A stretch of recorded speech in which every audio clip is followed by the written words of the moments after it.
Welcome back to Spilling the Connectivi-Tea, the podcast that serves you the hottest takes in wholesale. As always, I'm your host, Ben Shoesmith, and in each episode, we'll be brewing up a fresh conversation with an expert guest, exploring what's working, what's changing, and the insights they wish that more people knew about. So pop the kettle on, it's time to spill the Connectivi-Tea. Today we are talking projects. Everything from multi-site projects to project life cycles, and most importantly, setting up projects for success, meaning not only a win for us, but for our partners too. Today we are joined by Raza Baloch, who is Head of Business Partners in our Fixed Wholesale division, leading our business partner account teams. Welcome, Raza, to the podcast. Thank you. Very glad to have you here. Thanks for joining us today. Thanks, Ben. Before we get into the Connectivi-Tea, tell our listeners a little bit about yourself, your expertise and experience, and why you're the ideal person to talk everything projects. Right, thanks for that. So I am, as you said, I'm Raza Baloch, Head of Business Partners. I've been with Virgin now for about 3.5 years. I've worked in the telco industry in various different guises since 1999. So that gives away my age a little bit. And in terms of expertise, I've had the privilege of leading some great teams. Over the years, I have led. I'm currently leading the channel team here. I have led large enterprise teams internationally and also carrier wholesale. So kind of across different functions of sales throughout. Yeah. Great. So you'll be the perfect person to talk everything projects so. then with us today. Before we get into project stuff, with the theme of Connectivi-Tea, first of all, are you a tea or a coffee kind of guy? I am a coffee person. Yeah? Yeah, and I'm a bit weird with the coffee. I generally only have the one in the morning to kickstart the day, and unless it's a really bad day, I'll have a second. But cups of tea. I love a cup of tea, but I would prefer a coffee. Fair enough. But if we weren't in a work setting, if we weren't in our lovely studio today, would that be a tipple of choice? No. Or would you go for something a bit stronger? No, it depends. It depends. If I was in the pub, I'd probably have a pint of Guinness. Yeah. If I was in a bar, I reckon a spicy marg would Can't be go the way wrong. forward. Yeah. Nice. Yeah. And, in terms of what keeps you going, what's something that keeps your cup topped up? Oh, in what sense? What do you mean? I mean, it could be something outside of work, whether it's, perhaps family that keeps you motivated, or you look forward to watching football at the weekend or going to concerts, that kind of stuff. Okay. Well, yes, I've got 2 kids, 16 and 17, Izzy and Ollie. They keep me very busy. From a mental health point of view, I think actually I like to work out. That just takes my head away from all things work for a little while. So I do that quite often. And next week is February half term, and every February half term I love to go snowboarding. Brilliant. And that is my big passion in life. Great. And where are you going this year? I'm going to the French Alps. Very nice. Yeah. That'll be split. That'll be great. Can't wait. Cool. So to get into projects then, Yep. That's why we're here today, to talk everything about them. I suppose in case any of our listeners aren't familiar with how we define a project, would you mind just explaining what that is? Yeah, absolutely. So the way in which we describe a multi-site national Ethernet project is that it's effectively the product set would either be national Ethernet or actually DIA. And a multi-site, our definition of currently, is any order which is 20 sites or more. Okay. You mentioned multi-site projects with a minimum of 20 sites, but perhaps if our partners have 15 sites, for example, what can they do? Yeah, so technically our project management team will sign off on supporting a project for 30 or above. We've currently got a promo on at the moment for our partners, which gives us the ability to have it project managed at 20 or above. Different partners will have customers with, it could be 10, it could be 12, 15, and we're very mindful of that. The pricing that we will give in our responses are inclusive of project management cost. With the promo at 20, beyond the promo, it will be 30. There is an option for partners to pay for project management. If they have a customer that has 2 sites that they want it to be white gloved end to end, they can absolutely still use our project management function. It's a paid project at that point. And so at the moment, the project management cost would be a one-time £4,000. And that will get you the project manager to do, as you've just said, if it was 15 or whatever it may be, that sub that number. Yeah. But just to be clear, 20 or above is the promo, 30 or above is the standard. Great. And yeah, so you're heading up the multi-site project piece internally with us. Yeah. Aside from perhaps the obvious, what is it that makes these multi-site projects more complex than the regular single-site projects? Yeah, so single circuit orders are what we would call BAU. And that's still a very big foundational part of our business. A lot of partners out there right now have been able to fully automate everything to do with BAU, and automation is absolutely crucial to our business and how we scale. On the multi-site side of things, the reason it came about is because these projects actually require a little bit more finesse. Yeah.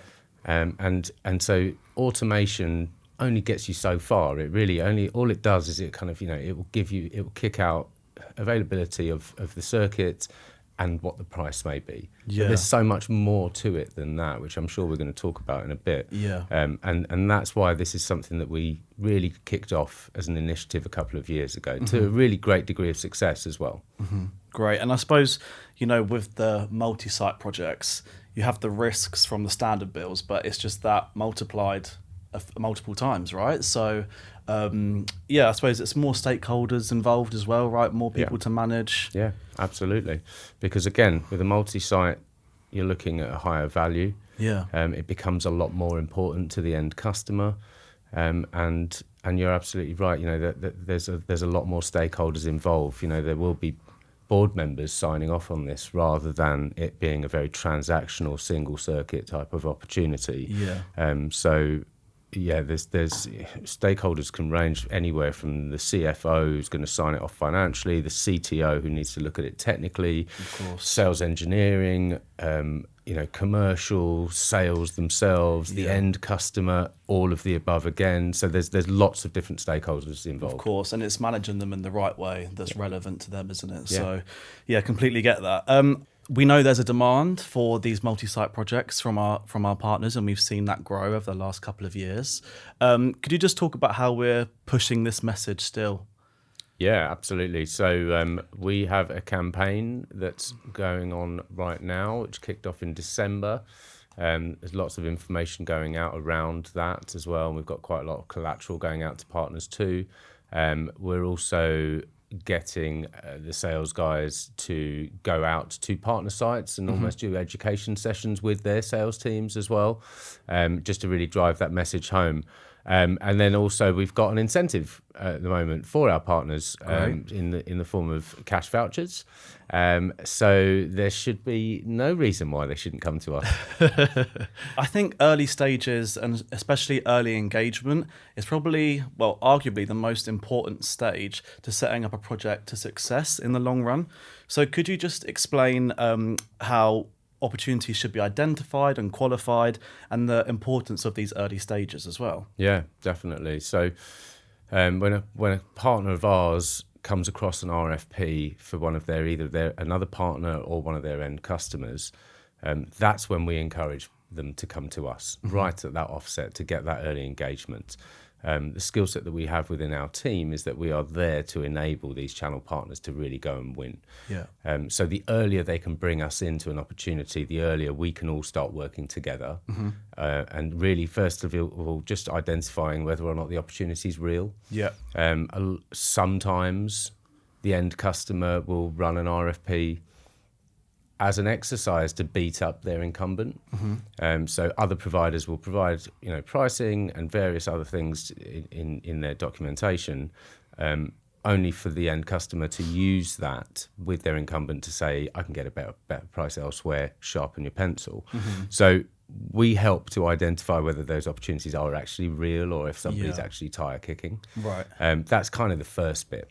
And then from an engagement point of view, if our partners go away and they win opportunities, we work in a world which is heavily commoditized, and a lot of the time partners will just come, they'll win a project, then they'll say, right, okay, I just need the cheapest circuits that I can get. Yeah.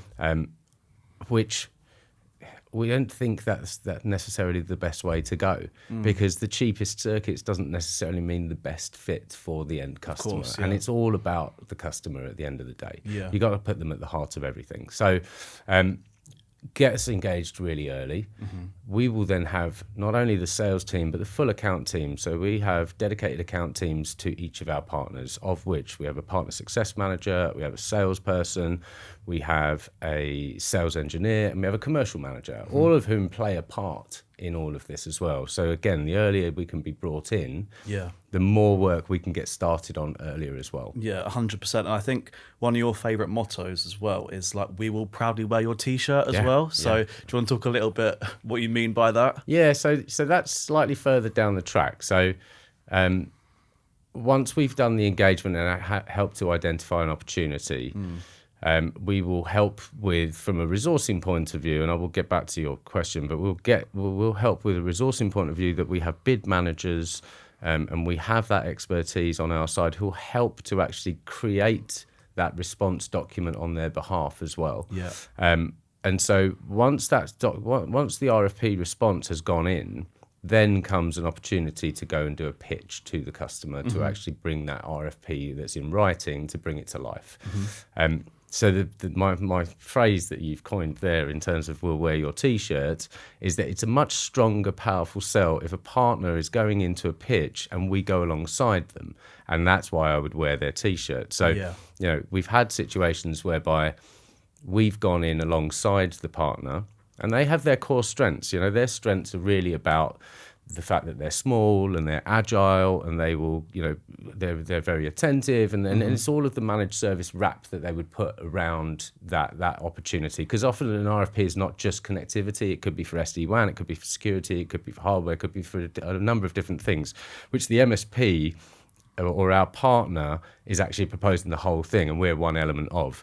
To bring us along as the subject matter expert as far as the connectivity piece is concerned is really powerful, because we can talk about our network a lot more competently than anyone else can. Of course. And, you know, you're talking about partners who are, you know, really pitching their value that they can bring as a managed service provider. And they are smaller and they are more agile, but if they have the scale of the network that we have, it makes it a really very powerful conversation. Of course, you know, completely, and that's something we pride ourselves on, don't you? Yeah, absolutely. So once, you know, we're through the early stages, so we've overcome the first hurdles and supposedly we've won the contract, how can partners give their end customers or their other partners confidence in delivery and then throughout like the coming stages? Yeah, so that comes back down to the stakeholders once again. So the opportunities that come through to us to be project managed will require a project manager. And so, you know, in that pitch that I was talking about earlier, we would take our project managers along. So, you know, we can talk around our connectivity solution, that's great. We can talk about our footprint, but then more importantly, we can also equally talk about what the project managers will do upon receipt of that order. And that's super key as well, because winning a project is half of it, delivering a project is the next part. And so we want to give the end customer that level of assurity to say that there's going to be minimal disruption. And if it just goes into a BAU delivery function, you're going to have different circuits managed by different order managers. Whereas with project management, it will be fully project managed by one individual who will then coordinate everything. So they will kick it off with a project management kickoff call. And they'll run through, you know, priority sites or any kind of very strange idiosyncratic things that there may be about certain locations as well. And it's all about giving the end customer that, like I said, the assurity to say, we've got this. You know, you can entrust that this is going to be a seamless migration from wherever you were yesterday to wherever you want to go tomorrow. And that is where our project management teams really do show their benefit. Yeah, and I think like the migration of the products and services, right, can be often one of the most common pain points that we see, and project management can 100% help with that. Just to go back to the confidence piece, I think our smart planning tool is something which can provide that confidence. Do you want to talk a little bit around that? Yeah, so smart planning tool we brought in around a couple of years ago now. It's been really beneficial as well, just to look at serviceability of locations. We use that at the earlier stage as well. So when we're actually doing a quote, there's plenty of folks who will just quote on every single circuit. Yeah. And then partner X goes and wins project, only for it to come back and say, well, actually, half of these circuits are not serviceable. Yeah. So we don't want to do that. We don't want to take an order for every single circuit if we can't service it, because ultimately, as I say, the customer experience is the most crucial piece. So we use the smart planning tool at that early stage when we're doing our quoting. Yeah. And we will RAG all of the sites. So we'll give them a red, amber, green status. Some of that is based on if it's connected. Some of it's based on distance to duct. But then we take it one step further as well, and we're working with our planners from a desk-based point of view, just to say, is there any wayleave issues there? Are there any traffic management challenges that we're going to be facing into? Yeah. And as I say, let's say example, 100 sites project comes available and we can actually genuinely only service 50. We're only going to quote for the 50 because we just don't think it's the right thing to do to try and take them all. Yeah. Completely makes sense. And, with these larger scale multi-site projects, what do you think is often the biggest misconception about them, and especially their delivery? I think the misconception is that people think it's an easy thing to do. Yeah. And it's really not. I mean, we're the ones who simplify the process. So if we make it look easy, that's probably a good thing from our point of view. But they're actually not very easy, because there's so many steps involved. We have got a really robust sales methodology that we use. Yeah. So not only are we effectively running deal clinics with our partner, but we're also equally, at the same time, we're kind of prompting them to ask the same sort of questions of their end customer as well. Projects can be won without methodologies, but I always think that it's more hit and hope than anything else. Yeah. And you want to take that uncertainty out of the equation as much as possible by asking the right questions. So the team have been very fully trained on the new methodology. They are absolutely there to assist. And as I say, we're more than happy to get involved and help the partners to ask the right questions at the earliest possible stage. And like you said, this is relatively new as well, the methodology that we're using. Launched towards the end of last year, is that right? It was mid last year that we finally got it all launched. It was quite a process. We had to run an RFP for choosing the methodology that we chose. We then had to run another RFP for software companies to actually deploy that into our Salesforce instance. Okay.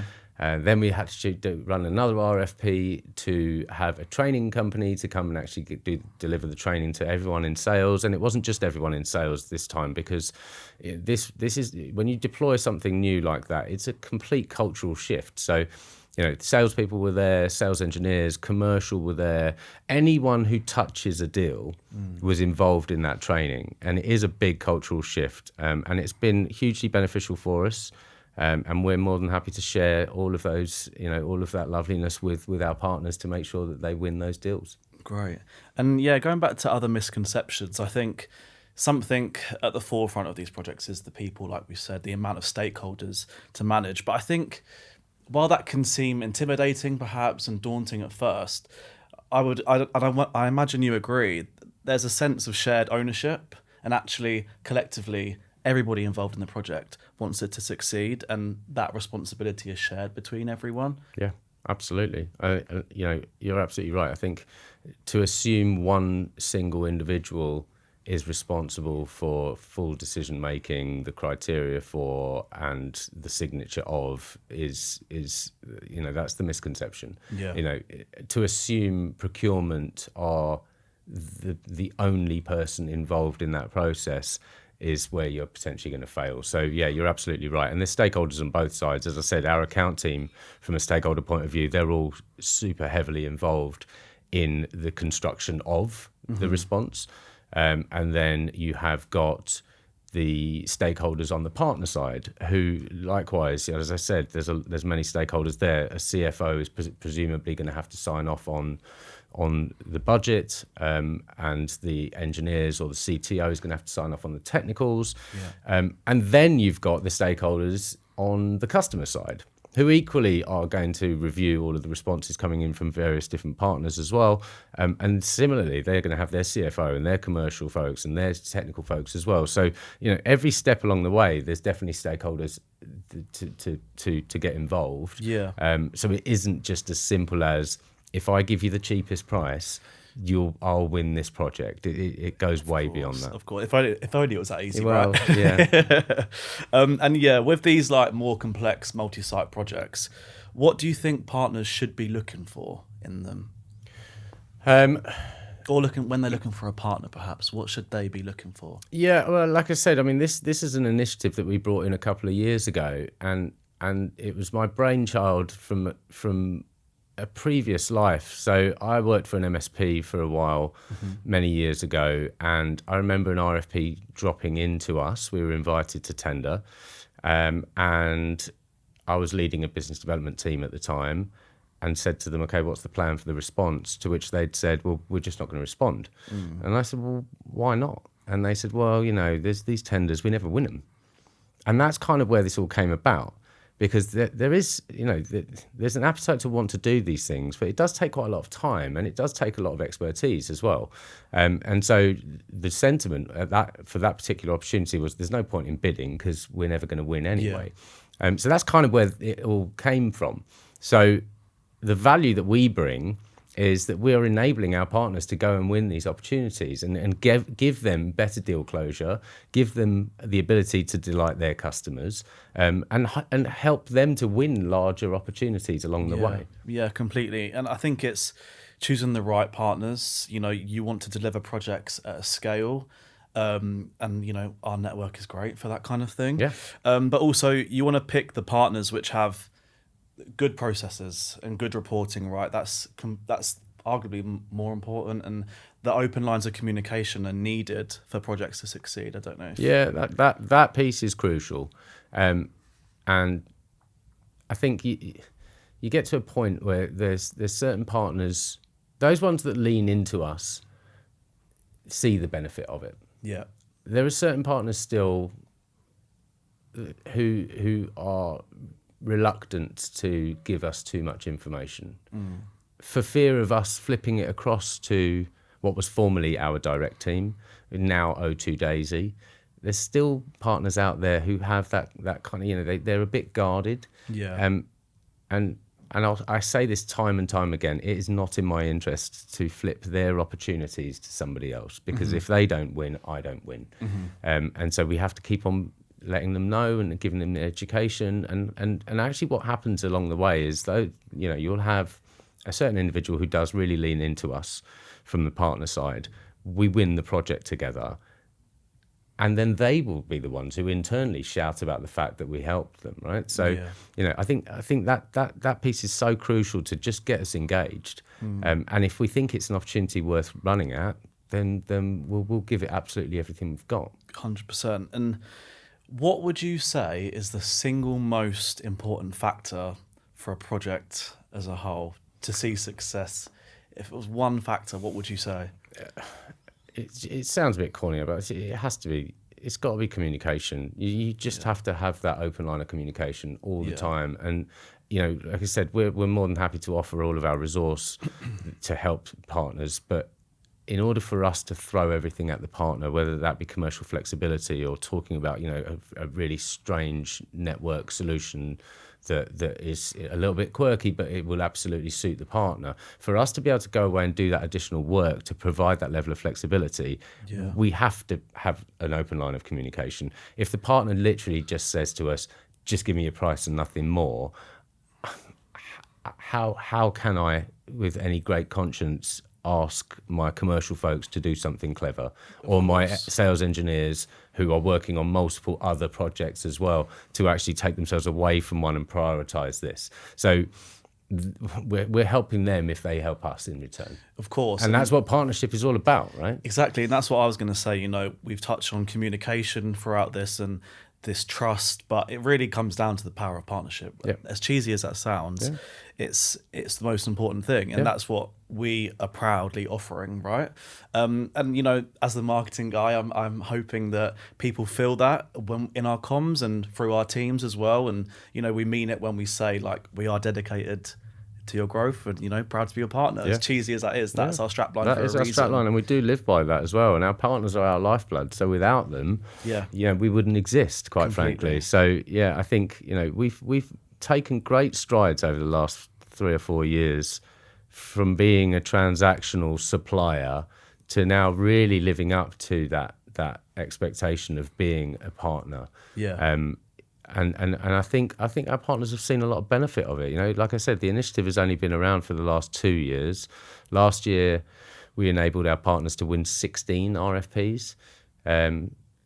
2 years ago, we enabled them to win 16 RFPs. Last year, we enabled them to win 18 RFPs. And it's growing. And it's growing because people are now seeing us as being synonymous with these multi-site projects.